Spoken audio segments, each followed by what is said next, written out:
Find product links below and hundreds more videos on my channel. Hi everyone, welcome back. So there's a lot of comparisons online of lenses. That's pretty obvious. But what I wanted to talk to you about today isn't, whether one lens is better than another. It's just about whether you can use a lower quality lens and still get nice results with it once it's processed. Because a lot of the time, the comparisons online, they just show you what the image looks like raw from the camera rather than what can be done with the image. So this is just my opinion. I'm not saying that one way is the wrong way, one way is the correct way, or that one lens is better than another, or that cheap lenses are better. I'm not saying that. I'm just saying, obviously some of us have a much lower budget. I just wanted to show you that you can still do quite a lot with a cheap lens once it's processed and once it's viewed on a standard size screen. So not zooming into the image and looking at it 100%. Like you'd see in, which I will do by the way, but when you're looking at comparisons online, a lot of the time you're looking at zoomed in images and seeing those zoomed into 100%, and then you see a big difference. But then in real use, how much difference do you get for your money? So I've taken a really typical example here. I've got here is a 50mm f1.4 lens from Nikon, and I got this for £15. That's £15. So around $25. And over here, this is the 51.2. This is a £480 lens, so around $800. And this is the 1.2 AIS. This is, you can still buy this brand new. And so this is just an example of a very typical price difference between buying a cheap lens and an expensive lens. So it could be a similar price difference between a cheap zoom lens and an expensive zoom lens, etc. So, okay, so first of all, let's see them compared when we're zoomed in. So obviously we'll see quite a big difference. Let's actually show you these. By the way, these are shot raw with all the options turned off. So it's unprocessed, and raw image isn't something that you use. It's something that you use to make the completed image. But let's see these side by side. This over here is the 1.2. Let me switch these around because that was the way it was before. Okay, that switch didn't work. Let's do that again.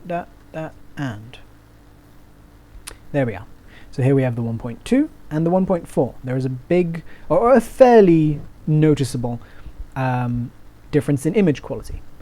Once we zoom out a little bit, as an example of, the sort of size that someone would be seeing that image online, or even in print if they're not looking really, really close, how much difference are we seeing? The difference is pretty small, in my opinion. And, does that difference make, is it £400 worth of difference? £450 of difference? That's obviously up to you to decide. This, here I'm not saying that one thing is better than another. I'm just saying, I'm just comparing so that you guys can make a decision, so you guys can get an idea of my thoughts about this and make a better decision, maybe a more informed decision, I suppose. So next up, I'm going to show you guys the processed images. And so a raw image is supposed to be processed. It's not something that you can use. You can't use a raw image. You can't post it to the internet or something like that. Or, well, you can if it's for another photographer to download or something. But generally, you don't post a raw image or use a raw image or print a raw image. You put it into you throw it into Lightroom or Photoshop and you edit it and you process it. So here we're just looking at the standard processes that your camera would do even if you were shooting JPEG. This is standard stuff that you would be doing if you're shooting raw, or you should be doing. You should be taking it into something like this and editing it and doing some nice improvements to it to get the most out of your raw image. So here we're seeing the 1.2, and here is the 1.4. Let me show you that again. After it's been processed, I've added some sharpening. I've added, there's a slight difference in the sharpening that I've added to these. Here's the 1.2, and here is the 1.4. I've added a little more sharpening to the 1.4.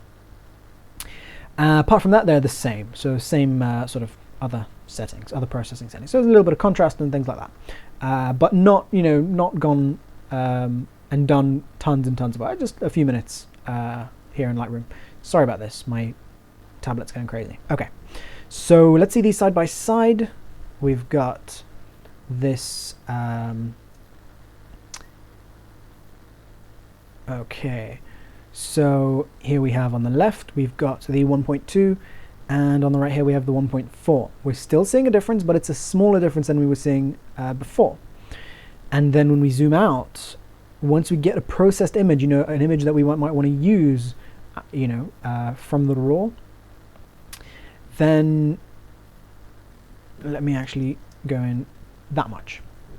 So this is, let's say if the person you were, that was viewing your image was viewing it full screen-ish, sort of a large sort of viewing size on the internet, can they see a difference within that detail?